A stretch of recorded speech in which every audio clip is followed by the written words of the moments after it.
So TET అంటే ఏమి, DSC అంటే ఏమి? సో టెట్ అంటే ఏమంటే teacher eligibility test, teacher eligibility test. So DSC అంటే ఏమని, district selection committee. So TET అంటే టీచర్ ఎలిజిబిలిటీ టెస్ట్, డిఎస్సి అంటే డిస్ట్రిక్ట్ సెలక్షన్ కమిటీ. సో దీనికి ఉన్నటువంటి టెట్కు ఉన్నటువంటి క్వాలిఫికేషన్స్ ఏమి? క్వాలిఫికేషన్స్ గమనించినట్లయితే టెట్లలో మనకు, సో టెట్లో 2 రకాల పేపర్స్ ఉంటాయి. సో ఏమేమి అంటే TET 1, TET 2, TET 1, TET 2. So TET 1లో ఉన్నటువంటి క్వాలిఫికేషన్ ఏమంటే ఇంటర్ ప్లస్ టీటీసీ. సో దీనికి ఉన్నటువంటి ఇంకొక పేరే డిఎడ్, ఇంటర్ ప్లస్ టీటీసీ లేదా డిఎడ్. టెట్ పేపర్ 2కు ఉన్నటువంటి క్వాలిఫికేషన్ ఏమి అని అంటే డిగ్రీతో పాటు బిఎడ్, డిగ్రీతో పాటు సో బిఎడ్.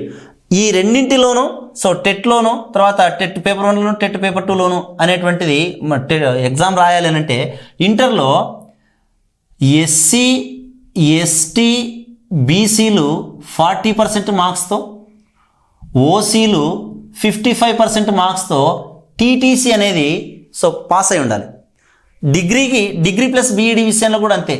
ఎస్సీ ఎస్టీ బీసీలు ఎవరైతే ఉన్నారో 40% మార్క్స్తో బీఈడి పాస్ అయి ఉండాలి. తర్వాత ఓసీలు ఎవరైతే ఉన్నారో 55% మార్క్స్తో బీఈడిలో బీఈడిలో మార్క్స్ స్కోర్ చేసి ఉండాలి. ఇటువంటి వాళ్ళు ఎలిజిబిలిటీ అనేటువంటిది వస్తుంది. తర్వాత ఏజ్ విషయానికి వస్తే ఏజ్ వచ్చేసి అన్లిమిటెడ్. సో ఎన్ని సంవత్సరాల వరకైనా రాసుకోవచ్చు. ఏజ్ వచ్చేసి అన్లిమిటెడ్. సో ఇన్ని సంవత్సరాల లోపే రాసుకోవచ్చు, అన్ని సంవత్సరాల లోపు రాసుకోవచ్చు అనేటువంటిది ఏమీ లేదు. తర్వాత ఒకసారి నువ్వు టెట్ రాసేసి క్వాలిఫై అయ్యావు అని అంటే, టెట్ రాసేసి క్వాలిఫై అయ్యావు అంటే అది పర్మనెంట్గా ఉంటుంది. దట్ మీన్స్ ఏమర్థము, ఇంకా నువ్వు మళ్ళీ టెట్ రాసుకునేటువంటి అవసరం లేదు. రైట్, ఒకసారి రాసేసి నువ్వు ఎలిజిబుల్ అయినావు అంటే, క్వాలిఫై అయ్యావు అని అంటే that qualification is endure. So ఎప్పటికీ మిగిలిపోయి ఉంటుంది. సో దానికి ఇదివరకు 2014 కన్నా ముందు అయితే 7 years వ్యాలిడిటీ అనేటువంటిది ఇవ్వడం జరిగింది. 7 years తర్వాత మళ్ళీ టెట్ రాయాలి అనేటువంటి విషయాన్ని చెప్పడం జరిగింది. కానీ ఇప్పుడు అట్లా ఏమీ లేదు. ఒకసారి క్వాలిఫై అయితే చాలు, అది లైఫ్ లాంగ్ ఉండిపోతుంది. రైట్, సో దిస్ ఈజ్ టెట్కి సంబంధించి. నెక్స్ట్ డిఎస్సి విషయానికి వచ్చినట్లయితే ఎవరైతే టెట్ పేపర్ 1 క్వాలిఫై అయ్యి ఉంటారో వాళ్ళు హెచ్జిటి టీచర్గా రాసుకోవడానికి అవకాశం ఉంటుంది. సో హెచ్జిటి అంటే school secondary grade teacher, secondary grade teacher. Secondary grade teacher అంటే 1 to 5th classes, 1 to 5th classes teach చేసేటువంటి టీచర్స్ని ఏమంటామంటే హెచ్జిటీస్ అని అంటాం. తర్వాత టెట్ పేపర్ 2 ఎవరైతే రాస్తారో వీళ్ళని ఎస్ఏస్ అంటాం. ఎస్ఏ అంటే స్కూల్ అసిస్టెంట్స్ అని అర్థము. వీళ్ళు వచ్చేసి 6th to 10th క్లాసెస్కి డీల్ చేయడం జరుగుతుంది. So paper 1 TET paper 1 qualify అయిన వాళ్ళు హెచ్జిటి టీచర్స్గా పనిచేయచ్చు. టెట్ పేపర్ 2 క్వాలిఫై అయిన వాళ్ళు స్కూల్ అసిస్టెంట్స్గా 6th to 10th క్లాసెస్కి ఎగ్జామ్ రాసుకోవచ్చు. So this is difference. So TET and DSC. అయితే టెట్కు డిఎస్సికి డిఫరెన్స్ ఏమంటే టెట్ అనేటువంటిది కేవలం ఎలిజిబిలిటీ టెస్ట్ మాత్రమే, డిఎస్సి అనేటువంటిది జాబ్ వచ్చేటువంటి టెస్ట్. ఇక్కడ ఏజ్ లిమిట్ ఉంటుంది. 42 years వరకు మాత్రమే డిఎస్సి అనేటువంటిది రాసుకోవడానికి అవకాశం ఉంటుంది. ఇందులో ఎస్సీ ఎస్టీ బీసీ తర్వాత ఓబీసీ అదర్ బ్యాక్వర్డ్ క్లాసెస్ ఎవరైతే ఉంటారో వాళ్ళకు 3 years ఎగ్జామ్షన్ అనేటువంటిది ఉంటుంది. సో 3 years ఎగ్జామ్షన్ అనేటువంటిది ఉంటుంది. దట్ మీన్స్ ఏమర్థము 45 years వరకు రాసుకోవచ్చు. అయితే ఓసీలు మాత్రం కేవలం 42 years వరకు మాత్రమే రాసుకోవచ్చు. So there is no age relaxation for OCs. ఇంకా నెక్స్ట్ డౌట్ ఏమంటే టెట్ అనేటువంటిది రాస్తాం కదా, టెట్కి డిఎస్సిలో ఉన్నటువంటి వెయిటేజ్ ఎంత? సో వెయిటేజ్ ఎంత అనేటువంటి విషయాన్ని గమనించినట్లయితే టెట్ అనేది మనకు టోటల్గా 150 మార్క్స్కి కండక్ట్ చేయడం జరుగుతుంది. టెట్ అనేటువంటిది పేపర్ 1 అయినా సరే పేపర్ 2 అయినా సరే 150 మార్క్స్కి కండక్ట్ చేయడం జరుగుతుంది. ఈ 150 మార్క్స్ అనేటువంటి దాన్ని డిఎస్సిలో మనకు 20%కి వెయిటేజ్ అనేటువంటిది ఇవ్వడం జరుగుతుంది. అంటే దీని అర్థం ఏమనంటే ఎట్లా క్యాలిక్యులేట్ చేస్తారని అంటే వచ్చిన మార్కులు టెట్లో వచ్చిన మార్కులు by total marks into weightage. ఈ ఫార్ములాను ఉపయోగించి మనకు డిఎస్సిలో మార్క్స్ అనేటువంటి కన్సిడర్ చేయడం జరుగుతుంది. ఫర్ ఎగ్జాంపుల్ ఒక అభ్యర్థికి 90 మార్క్స్ వచ్చాయి అనుకుందాం. ఒక అభ్యర్థికి 90 మార్క్స్ వస్తే ఎన్నిటికి అవుట్ ఆఫ్ 150 వీటిని 20కి రెడ్యూస్ చేయాలి. సో ఇందులో గమనించినట్లయితే 30 3s are 30 5s are 5 1s are 5 40s are. So ఈ విధంగా మనకు 120 మార్క్స్ అనేటువంటివి, so 120 nearly, so 12 marks weightage అనేటువంటిది రావడం జరుగుతుంది. అంటే ఇతనికి 90 మార్కులు టెట్లో వచ్చినట్లయితే డిఎస్సిలో వానికి 12 మార్క్స్ అనేటువంటి కలపడం జరుగుతుంది. టెట్ అనేటువంటిది, టెట్ తర్వాత డిఎస్సి అనేటువంటిది మోడ్ ఆఫ్ ఎగ్జామినేషన్ ఏ విధంగా ఉంటుంది అంటే ఆన్లైన్లో కండక్ట్ చేస్తారా, ఆఫ్లైన్లో కండక్ట్ చేస్తారా? సో సాధారణంగా టెట్ అండ్ డిఎస్సి అనేటువంటి దాంట్లో గమనించినట్లయితే టెట్ అనేటువంటి సాధారణంగా ఎప్పుడు కూడా ఆన్లైన్ మోడ్లోనే ఉంటుంది, డిఎస్సి అనేటువంటి సాధారణంగా ఆఫ్లైన్ మోడ్లోనే ఉంటుంది. అయితే ఈ మధ్య కాలంలో జరుగుతున్నటువంటి మార్పులను అనుసరించినట్లయితే టెట్ అనేటువంటిది కంప్లీట్గా CBT, so computer based test అంటాం, computer based test, CBT computer based test TET అనేటువంటిది. సో ఈ విధంగా టెట్ అనేటువంటిది నిర్వహించడం జరుగుతుంది. తర్వాత డిఎస్సి విషయానికి వస్తే డిఎస్సి విషయం కూడా, డిఎస్సిలో అభ్యర్థులు ఎక్కువ మంది ఈ మధ్య పోటీ పడడం వలన సో సిబిటి ఇది కూడా కంప్యూటర్ బేస్డ్ టెస్ట్గానే మారడం జరుగుతుంది. అంటే ఒకే ఎగ్జామ్నే సో ఎక్కువ రోజులు ఎక్కువ క్వశ్చన్ పేపర్లతో పెట్టడం జరుగుతుంది. ఫర్ ఎగ్జాంపుల్ ఏపీలో తీసుకున్నట్లయితే ఇప్పుడు వదిలినటువంటి నోటిఫికేషన్ ప్రకారము టెట్ అనేటువంటిది 5 డేస్లలో జరిగితే, టెట్ అనేటువంటిది 5 డేస్లలో జరుగుతుంది. సో డిఎస్సి వచ్చేసి 13 డేస్లలో నిర్వహించడం జరుగుతుంది. సో 13 డేస్లలో నిర్వహించడం జరుగుతుంది. సో ఈ విధంగా టెట్ అండ్ డిఎస్సి అనేటువంటివి రెండు కూడా ఇప్పుడు కంప్యూటర్ బేస్డ్ టెస్ట్గానే మారిపోవడం జరుగుతుంది. సో టెట్ డిఎస్సి అభ్యర్థులు ఎవరైతే ఉన్నారో వాళ్ళ యొక్క ఎలిజిబిలిటీ ఏమి, దాని యొక్క క్వాలిఫికేషన్ ఏమి, ఏజ్ లిమిట్ ఏమి, తర్వాత దాని యొక్క వ్యాలిడిటీ ఏమి అనేటువంటి విషయాలన్నింటినీ ఇక్కడ పరిశీలించడం జరిగింది. అయితే చాలామంది అభ్యర్థులకు వివిధ రకాల అంశాలలో చాలా డౌట్లు అనేటువంటివి ఉండడం జరుగుతుంది. అందులో మనము మొదటి డౌట్ తీసుకున్నట్లయితే టెట్ అనేటువంటిది ఒక సంవత్సరంలో ఎన్నిసార్లు నిర్వహించాలి అనేటువంటి విషయాన్ని గమనించినట్లయితే టెట్ అనేటువంటిది ఏపీలోను టీఎస్లోను వేరువేరు విధానాలను అనుసరించడం జరుగుతుంది.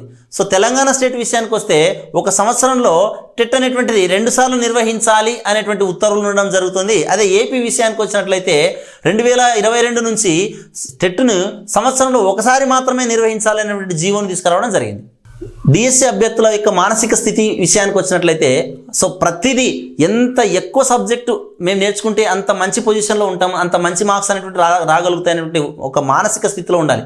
అన్నింటిలో కన్నా ముందు ఇన్ని సబ్జెక్టులు ఉన్నాయి, ఇన్ని సబ్జెక్టులు నేను చదవగలుగుతానా లేదా అనేటువంటి ఫోబియా ఉండాల్సినటువంటి పని లేదు. సో ఫస్ట్ ఆఫ్ ఆల్ నీ మదర్ సబ్జెక్ట్ ఏదైతే ఉందో, డిగ్రీలోనో లేకపోతే ఇంటర్లోనో ఏ సబ్జెక్ట్ అయితే చదివింటావో ఆ సబ్జెక్టును క్షుణ్ణంగా చదివేసి అందులో మార్క్స్ పోకుండా చేసుకోగలిగితే నీకు తక్కువ సమయంలోనే ఆ సబ్జెక్ట్ మొత్తం పూర్తి చేయడానికి అవకాశం ఉంటుంది. ఆ విధంగా పూర్తి చేసిన తర్వాత నీకు కాన్ఫిడెన్స్ అనేది బూస్టప్ అవుతుంది. ఆ కాన్ఫిడెన్స్ వచ్చిన తర్వాత మిగతా సబ్జెక్టులను సులభంగా స్కోర్ చేయగలుగుతావు. చాలా మంది అభ్యర్థులకు ఉన్నటువంటి ఇంకొక ప్రశ్న ఏమి అనంటే ఈ విధంగా డిఎస్సి అనేటువంటిది కండక్ట్ చేస్తే 13 రోజులకి సంబంధించి 13 రోజులలో 2 సెషన్స్కి సంబంధించి అంటే నియర్లీ 26 క్వశ్చన్ పేపర్లని డిఎస్సికి కండక్ట్ చేస్తే సో ఒక్కొక్కరికి సులభంగా క్వశ్చన్ పేపర్ వస్తుంది, ఒక్కొక్కరికి కష్టంగా క్వశ్చన్ పేపర్ వస్తుంది. సులభంగా క్వశ్చన్ పేపర్ వచ్చినటువంటి వాడేమో ఎక్కువ స్కోర్ చేయగలుగుతాడు, కష్టంగా క్వశ్చన్ పేపర్ వచ్చినటువంటి వాడేమో తక్కువ స్కోర్ చేయగలుగుతాడు. అటువంటిప్పుడు కష్టమైనటువంటి క్వశ్చన్ పేపర్ వచ్చిన వాడు నష్టపోతాడు కదా అనేటువంటిది చాలామంది మధ్యలో ఉన్నటువంటి ప్రశ్న. అయితే ఈ విధంగా ఉన్నటువంటి వ్యత్యాసాలను నివారించడం కోసమే నార్మలైజేషన్ అనేటువంటి ఒక ప్రాసెస్ను తీసుకురావడం జరుగుతుంది. చాలా మోస్ట్ ఇంపార్టెంట్ నార్మలైజేషన్. ఈ నార్మలైజేషన్ ప్రాసెస్ అనేటువంటిది ఏ విధంగా చేస్తారు అనేటువంటి విషయాన్ని గమనించినట్లయితే ఏదైనా ఒక పర్సన్, ఫర్ ఎగ్జాంపుల్ ఎం అనేటువంటి ఒక పర్సన్ సో ఐ అనేటువంటి ఒక సెషన్లో సో ఎగ్జామ్ రాసినట్లయితే సో ఐ అనేటువంటి ఒక సెషన్లో ఎగ్జామ్ రాసినట్లయితే వాని యొక్క హాల్ టికెట్ నెంబర్ జే అని అనుకున్నట్లయితే ఒక ఇండివిజువల్కి సో ఏ విధంగా నార్మలైజేషన్ చేస్తారు అనేటువంటి విషయాన్ని మనం గమనించాలి. సో గమనించినట్లయితే ఇక్కడ M1 - M2 M3 - M4 into M4 - MIJ so ఈ విధంగా తీసుకొని మనకు నార్మలైజేషన్ అనేటువంటి చేయడం జరుగుతుంది. సో MIJ అంటే ఏమని, ఫస్ట్ ఆఫ్ ఆల్ MIJ అంటే ఏమని, J candidate in 8th session marks అంటే జే అనేటువంటి ఒక క్యాండిడేటు ఐ అనేటువంటి సెషన్లో వచ్చినటువంటి మార్క్స్ని MIJగా చూపిస్తాం. తర్వాత M1 అంటే ఏమని అంటే టోటల్గా ఎన్ని సెషన్స్ అయితే కండక్ట్ చేశారో టోటల్ సెషన్స్లో టాప్లో వచ్చినటువంటి స్టూడెంట్స్ ఎంతమంది అయితే ఉన్నారో వాళ్ళందరిలోనూ 0.1% యావరేజ్గా తీసుకోవడం జరుగుతుంది. 0.1% యావరేజ్ ఆఫ్ టోటల్ సెషన్స్, మొత్తం సెషన్స్లో వచ్చినటువంటి టాప్ స్టూడెంట్స్ యొక్క 0.1%. తర్వాత M2లో M2 అనేటువంటిది గమనించినట్లయితే యావరేజ్ మీన్ ఆఫ్ టోటల్ సెషన్స్లో వచ్చినటువంటి యావరేజ్ మీన్.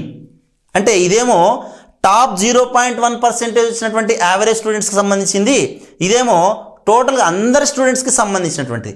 నెక్స్ట్ M3 అనేటువంటి దాన్ని గమనించినట్లయితే top 0.1% average of A particular session, ఒక పర్టికులర్ సెషన్లో వచ్చినటువంటి టాప్ 0.1% యొక్క స్టూడెంట్స్ యొక్క యావరేజ్.